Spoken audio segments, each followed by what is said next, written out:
Dejan Kulier is an insect specialist. He is one of the 163 Bosnian and international researchers who signed a scientific position paper earlier this year opposing the Buk Bijela hydropower dam. The environmental impact of this gigantic project on the Drina River in Bosnia would be considerable. It would create a 12-kilometer long reservoir, impacting the flora and fauna. If this project is carried out this way, not only would it be a direct threat to the river, it would also threaten the riverside habitats. The creation of a large body of stagnant water would have an impact on the entire region's climate. It would also affect the terrestrial habitats in this area, and consequently, almost all the species that inhabit them. So we're not just talking about the disappearance of species. Most of these species won't disappear, but something else will happen. Their populations will drastically decline. The Buk Bijela project was launched in 2021 by Bosnia's Serb entity and by Serbia, its partner, but construction has not yet begun. The Bosnian federal state was not even consulted.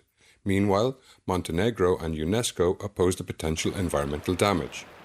Since 2017, following the liberalization of the electricity market, more than 350 hydropower plant projects have been submitted in Bosnia, but only 122 structures have been built due to strong local opposition. By comparison, Buk Bijela is a gigantic project. Vladimir Topic is president of the Center for Environment in Banja Luka. In this region, the Verbania River Basin, the original plan called for the construction of 27 hydropower plants. At present, only 5 have been completed. There's been opposition towards several sites, mainly in the village of Duboka, where over the last 3 years there's been an intense fight to prevent the construction of a hydropower plant. Around 20 projects are currently suspended.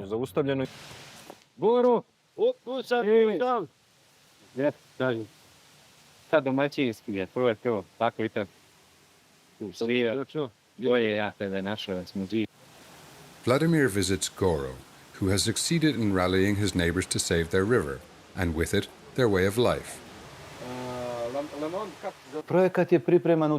The project was prepared in complete secrecy. We knew nothing about what was being planned until we noticed certain markers, what we call survey stakes. We then organized ourselves. First, we gathered and mobilized to prevent anything from being carried out on private land, and especially a project of this kind. It is clear to us that this project had only one purpose, to allow some to get rich, without any concern for those of us who have always lived here, connected to this river. How could any of us bear to one day pass a dried-up riverbed? Goro and his neighbors succeeded in creating an association to which they sold part of their land, making any repurchase of land for the construction of the hydropower plant impossible.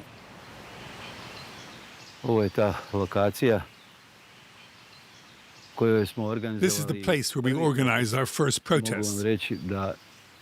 And from our very first call, more than 300 people came here to support us.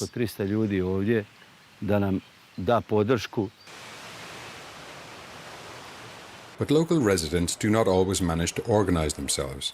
Dams, completed or under construction, are numerous in the region, much to the frustration of environmental activists. These hydropower dams produce only a limited amount of energy, but their output is purchased at highly favorable prices by local electricity operators. These projects are almost always accompanied by suspicious activity.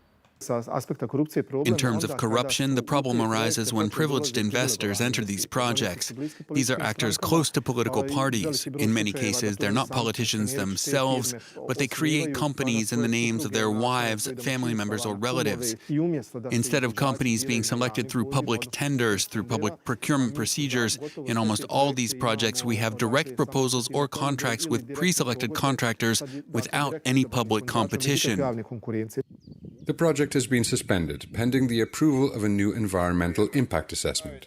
The validity of the previous one had been challenged by Montenegro, which considers that its national parks are under threat.